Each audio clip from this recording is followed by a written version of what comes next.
किसी भी गाड़ी को चलाने के लिए उसके गियर्स की जानकारी होना बहुत इंपॉर्टेंट है। ठीक उसी तरह किसी भी सब्जेक्ट को और किसी भी टॉपिक को समझने से पहले उसके बेसिक फंडे क्लियर होना बहुत इंपॉर्टेंट है।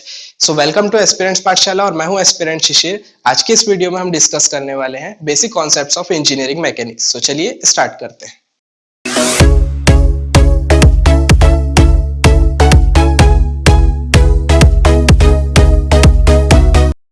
To get the more updates of this channel, click the subscribe button and press the bell icon. सो पहले हम देखेंगे centroid and centre of gravity के बीच का डिफरेंस। क्या होता है सेंट्रॉइड?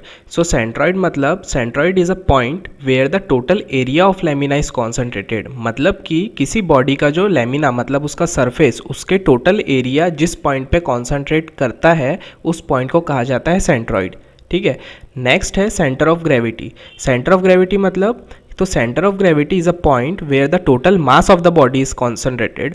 मतलब कि सेंट्रॉइड में क्या हो रहा था कि बॉडी का लेमिना मतलब उसके सरफेस का टोटल एरिया जिस पॉइंट पे कॉन्सेंट्रेट कर रहा है वो सेंट्रॉइड, और जहाँ पे टोटल उस बॉडी का टोटल मास जिस पॉइंट पे कॉन्सेंट्रेट कर रहा है that is centre of gravity. ठीक है। तो नेक्स्ट आता है हमारा moment of inertia and section modulus. तो सेक्शन मॉड्यूलस क्या होता है? सेक्शन मॉड्यूलस मतलब z, और वो रेशियो होता है मोमेंट ऑफ इनर्शिया मतलब I बाय y का। ठीक है। यानी moment of inertia to the neutral axis से उसका डिस्टेंस है ना, उसके रेशियो को कहा जाता है सेक्शन मॉड्यूलस। तो क्या है सेक्शन मॉड्यूलस और मोमेंट ऑफ इनर्शिया? तो ऐसे कुछ बेसिक शेप्स हैं जिनके हमको I X X I Y Y and moment of inertia about X x and Y Y, और section modulus about x axis and Y axis, ये हमको याद रहना चाहिए। ये हमको मैकेनिक्स में, सॉम में, सब जगह ये हमारे काम में आता है। तो जैसे कि आप स्क्रीन में देख पा रहे हैं कि पहले है स्क्वायर, ठीक है, जिसका साइड जो है वो b है। तो आई एक्स एक्स क्या होगा उसका? Moment of inertia about x axis b to the power of 4/12। I Y y भी होगा b to the power of 4/12। Z x x होगा वहाँ पे b³/6 और जेड वाई वाई होगा b³/6। अब जेड एक्स एक्स b³/6 क्यों होगा? क्योंकि मैंने क्या कहा, z मतलब होता है I/y। ठीक है। अगर मैं जेड एक्स एक्स देखूँ तो क्या हो जाएगा? IXX/y। y क्या बोला हूँ मैंने? न्यूट्रल एक्सिस से लेके उसका डिस्टेंस, मतलब वो हो जाएगा b/2।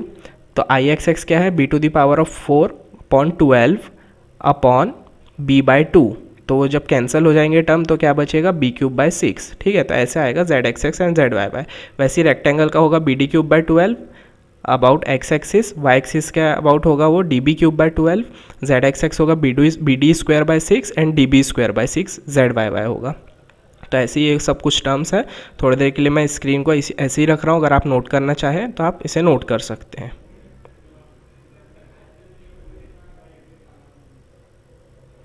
नेक्स्ट आता है हमारा रेडियस ऑफ गायरेशन। तो रेडियस ऑफ गायरेशन क्या होता है? तो radius of gyration is the root of ratio of moment of inertia to the cross sectional area. मतलब कि मोमेंट ऑफ इनर्शिया मतलब I और क्रॉस सेक्शनल एरिया मतलब A, यानी under root of I/A is radius of gyration.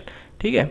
Next जो आता है वो है मोमेंट एंड कपल। तो मोमेंट और कपल ये बहुत कॉमन टर्म है ना। हम ऐसे अगर समझेंगे कि मोमेंट क्या होता है, कपल क्या होता है, तो एकदम से हम डिफ्रेंशिएट नहीं कर पाते, लेकिन इसके बीच में बहुत बड़ा डिफरेंस है। तो हम देखते पहले मोमेंट क्या होता है।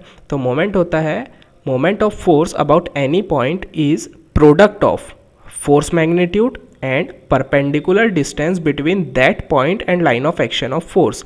मतलब कि आप समझ लीजिए कि एक फोर्स है जिसका मैग्नीट्यूड है F। ठीक है। अब A पॉइंट से उसका परपेंडिकुलर डिस्टेंस है D, तो उसका मोमेंट क्या होगा? Moment is the product of F and F into D. मतलब प्रोडक्ट किस किस का होगा? F यानी उसके मैग्नीट्यूड का इंटू परपेंडिकुलर डिस्टेंस का, वो होता है मोमेंट। अब कपल क्या होता है? तो कपल होता है when two parallel forces of equal magnitude and opposite direction are acting in a space, the result will form a couple. मतलब कि आप समझ लीजिए कि एक फोर्स है जिसका मैग्नीट्यूड है F, वो अपवर्ड डायरेक्शन की तरफ जा रहा है, और दूसरा फोर्स उसका भी मैग्नीट्यूड है F और वो जा रहा है डाउनवर्ड डायरेक्शन की तरफ, then they will form a couple. ठीक है। तो ये दोनों मिलके क्या होगा? कपल। तो दोनों में फ़र्क क्या है? यहाँ पे क्या है? दो पैरेलल फोर्स एक्ट हो रहे हैं जिनका डायरेक्शन अपोजिट है। तो अगर मैं उस पॉइंट के अलॉन्ग अगर वहाँ पे मोमेंट लेते जाऊँगा तो क्या हो जाएगा? वो एक क्लॉकवाइज डायरेक्शन फॉर्म होता हुआ रहेगा। ठीक है। वहाँ पे क्या हो जाएगा, एफ का अपवर्ड डायरेक्शन वो भी क्लॉकवाइज और सेकंड वाला एफ का डाउनवर्ड डायरेक्शन वो भी क्लॉकवाइज। ठीक है, तो ये होता है कपल। अब बात ये आती है कि कपल का अगर मैं रिजल्टेंट फोर्स निकालने जाऊँ, कपल में अगर मैं रिजल्टेंट फोर्स निकालने जाऊँ तो क्या होगा, तो resultant of force couple system is always zero. क्यों ज़ीरो, क्योंकि एफ जो अपवर्ड डायरेक्शन है दैट इज़ पॉजिटिव एफ और downward direction is negative F and positive negative will become cancel और आंसर क्या आएगा, ज़ीरो। सो ये थे कुछ बेसिक कॉन्सेप्ट्स इंजीनियरिंग मैकेनिक्स के। आई होप कि आपको ये वीडियो और ये कॉन्सेप्ट दोनों ही समझ आए होंगे। अगर इसमें आपको कोई भी डाउट है तो आप नीचे कमेंट सेक्शन में कमेंट करके हमें बता सकते हैं, हम उसे क्लियर ज़रूर करेंगे।